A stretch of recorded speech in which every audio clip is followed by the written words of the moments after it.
상대보다 멍청하게 보여라. 우월한 사람은 시기의 대상이 된다. 따라서 다른 사람들로부터 호의를 얻고자 한다면 지적인 부분에서 열등한 척해야 한다. 인간이 동물과 다른 점은 지적 능력을 가지고 있다는 것이다.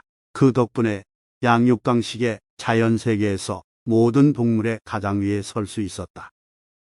그런데 자신이 남들보다 지적으로 우월하다는 것을 남들에게 직관적으로 보여주는 행위는 상당히 위험하고 무분별한 것이다.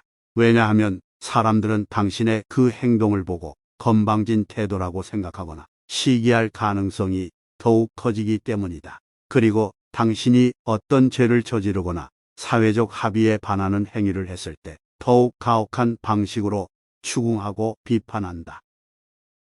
인간은 온기를 느끼는 것을 본능적으로 좋아한다. 따라서 인간은 자신에게 그런 느낌을 주는 사람과 인간관계를 맺고 싶어 한다. 겨울에 따뜻한 것을 찾거나 햇살 아래로 나서는 것은 인간의 본능이든 말이다. 상대를 당신보다 더 똑똑하다고 느끼게 만들어라. 그러면 그들은 우월감에 도취해 당신을 의심하거나 시기하거나 경계하지 않게 된다. 그러면 그들을 제압하기 수월해진다. 세계 최고 부자들을 끌어들인 19세기 최대 다이아몬드 사기극은 이런 지적, 우월감을 이용했다. 1872년 겨울 촌스럽고 깨저재한 행색의 필립 아놀드 존 슬랙은 미국 와이오밍주에서 다이아몬드 광산을 발견했다고 주장했다.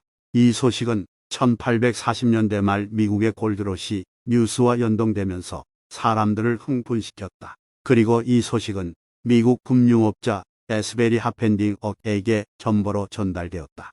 런던 방문 중 캘리포니아 은행 소유주인 윌리엄 렐스턴에게서 미국 서부에서 다이아몬드 광산 발견이라는 전보를 받은 하펜딩은 처음엔 누군가의 장난이려니 생각했다. 다른 사람들도 마찬가지로 믿지 않는 분위기였다. 이 말을 들은 하펜딩은 어떻게 했을까? 바로 런던에서 배를 타고 미국으로 돌아왔고 샌프란시스코에 도착해 광산을 발견했다는 촌스럽고 깨저재한 행색의 아놀드와 슬랙을 만났다. 그리곤 와이오밍주에 있다는 다이아몬드 광산에 광산 전문가들과 함께 달려갔다. 거기서 전문가들이 다이아몬드 원석을 캐는 것을 지켜보았다. 그리고 캐낸 다이아몬드를 샌프란시스코의 보석상들에게 감정을 의뢰했다. 결과는 캐낸 다이아몬드의 가치가 150만 달러라는 평가를 듣게 되었다. 금융업자 하펜딩과 은행 소유주 렐스턴은 촌스럽고 깨저재한 행색의 아놀드와 슬랙에게 뉴욕의 보석상 찰스 티파니를 만나러 가자고 제안했다. 이에 촌스럽고 깨저재한 행색의 아놀드와 슬랙은 불안해하는 모습을 보였다. 그러자 은행 소유주 렐스턴은 이들을 안심시키기 위해 두 사람에게 10만 달러를 즉시 지불하고 추가로 30만 달러를 은행에 예탁하며 환심을 샀다. 뉴욕에 도착한 후 뉴욕 상류사회의 주요 인사들이 참석하는 모임에 참석해 다이아몬드 광산 투자자들을 모집했고 보석상 티파니는 와이오밍주 광산에서 캔 다이아몬드의 가치가 상당히 높다고 평가했다. 누구도 의심하는 사람 없이 서로 투자하겠다고 나섰다. 얼마 후 미국 최고의 광산 전문가인 루이스 젠은 이 합류해 광산의 사실 여부를 확인하는 역할을 맡았고 여러 명의 금융 전문가들도 합류했다. 촌스럽고 깨저재한 행색의 아놀드와 슬랙은 이 전문가들로 구성된 조사단을 이끌고 광산으로 향했다. 그런데 늘 그렇듯 아놀드와 슬랙은 이들을 복잡하게 이어진 계곡들 사이로 이리저리 데리고 다니며 방향 감각을 잃게 만들며 광산으로 안내했다. 정확한 위치를 눈치채지 못하게 하기 위한 술수였다. 그러나 누구도 눈치채지 못했다.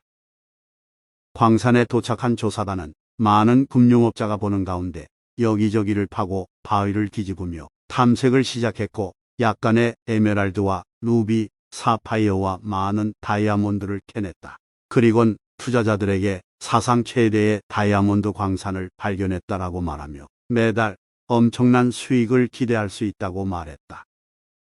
이후 은행 소유주 레스턴과 금융업자 하펜딩은 샌프란시스코에 돌아와 자산 1천만 달러의 투자를 받아 회사를 설립했다. 그러면서 그들은 광산 발견자인 촌스럽고 깨재재한 행색의 아놀드와 슬렉을 제거할 계획을 세운다.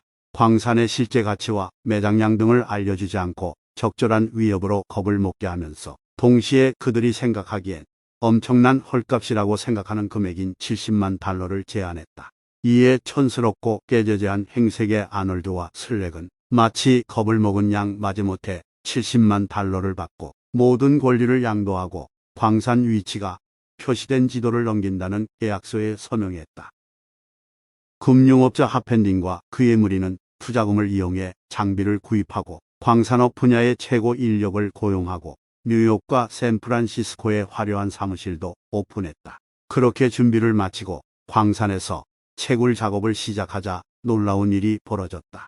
다이아몬드는 고사하고 그 어떤 것도 나오지 않았으며 모든 것이 가짜였음을 알게 되었다. 그리곤 회사는 바로 파산했다. 그럼 촌스럽고 깨재재한 행색의 아놀드와 슬렉은 어떻게 이런 사기극을 꾸밀 수 있었던 것일까? 촌스럽고 깨재재한 행색의 아놀드와 슬렉은 본인들 스스로 엄청난 전문가를 섭외한 것도 은행가와 금융업자에게 먼저 다가간 것도 아니었다. 전문가와 은행가 그리고 금융업자가 그들에게 먼저 다가갔고 그들 스스로 그 광산이 진짜라고 믿는 행동을 하게 만들었다. 촌스럽고 깨재재한 행색의 아놀드와 슬렉은 전문가와 은행가 그리고 금융업자들보다 멍청하게 보여야 한다는 법칙을 철저히 따른 것 이외에는 다른 그 어떤 기교도 부리지 않았다. 촌스럽고 깨재재한 행색의 아놀드와 슬렉은 다이아몬드 광산을 발견했다고 발표하고 유럽에 가서 1만 2천 달러짜리 진짜 다이아몬드 원석을 샀고 이것들을 가짜 광산에 교묘하게 심어두었다. 티파니를 비롯한 보석상들은 광산에서 채굴한 것이라는 사실에 흥분해 다이아몬드의 가치를 과대평가했고 은행가와 금융업자는 자신의 이익을 위해 바보처럼 보이는 이 어리숙한 광산 발견자들을 속여 헐값으로 광산을 차지할 욕심에 눈이 멀었다. 은행가에게 받은 10만 달러로 유럽에서 다이아몬드 원석을 추가로 사들여 광산에 심어놓은 뒤 이 광산이 진짜라고 믿게 했다. 촌스럽고 깨재재한 행색의 아놀드와 슬렉은 뉴욕에서 어리숙하고 바보 같은 이미지를 잘 연출했고 가장 똑똑하다고 믿는 금융업자들에게 아무런 의심도 심어주지 않았다. 지능은 호용심과 맞닿아 있다. 내가 가장 똑똑하고 지적이고 영리하다고 믿는 것은 사리분별을 흐리게 하는 호용심이다. 사람들은 자신보다 더 똑똑한 누군가를 보면 견디지 못한다. 그래서 그런 상황이 오면 어떤 이유로든 자신의 덜 똑똑함을 정당화하려고 노력한다. 그가 가진 지식은 그저 책에서 얻은 것일 뿐 실전에는 별 쓸모가 없을 거야. 좋은 환경에서 태어나 좋은 교육을 받았으니 그런 거야. 나도 그런 환경이었다면 훨씬 더 잘날 수 있었어. 그 사람은 생각보다 그렇게 영리하지 않아. 한정된 지식에 경도된 존팽이일 거야. 등등. 이런 질투심을 누그러뜨리고 경계심을 허물어 내가 원하는 것을 얻는 방법은 생각보다 아주 간단하다. 상대보다 멍청하게 보이면 된다. 위의 내용을 통해 우리는 하나의 법칙과 하나의 교훈을 얻을 수 있다. 하나의 법칙 상대에게 내가 원하는 무언가를 의심 없이 얻으려면 상대보다 멍청하게 보여라. 하나의 교훈 이 법칙을 설명하기 위해 19세기 최대의 사기극을 예로 들었지만 사기를 치는 방법을 알려주려는 의도는 전혀 없다. 오히려 위의 사례를 통해 사기를 당하지 않는 방법을 얻기를 바란다. 그리고 살면서 거의 모든 인간관계에서 당신이 똑똑하다는 것을 보여주었을 때보다 당신이 어리숙하고 때론 멍청한 모습을 보여주는 것이 훨씬 좋은 결과로 이어진다는 것을 알리고 싶었다. 겉으로 멍청해 보였던 당신이 사실은 훨씬 더 똑똑하다는 사실이 세상에 드러나면 사람들은 당신을 굉장히 사려 깊고 겸손한 사람으로 더욱 존경하게 될 것이다. 사회는 경쟁을 기본으로 한다.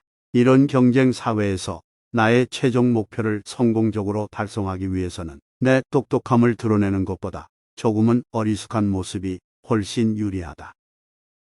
현명한 사람은 멍청이처럼 행동하는 전술을 활용할 줄 아는 사람이다. 정말로 멍청한 것은 문제가 있다. 그러나 멍청한 척 연기하는 것은 경쟁 사회에서 꼭 필요한 전술이다. 돼지 가죽을 뒤집어 쓰고 호랑이를 사냥하는 사냥꾼이 가장 유능한 사냥꾼이듯 말이다.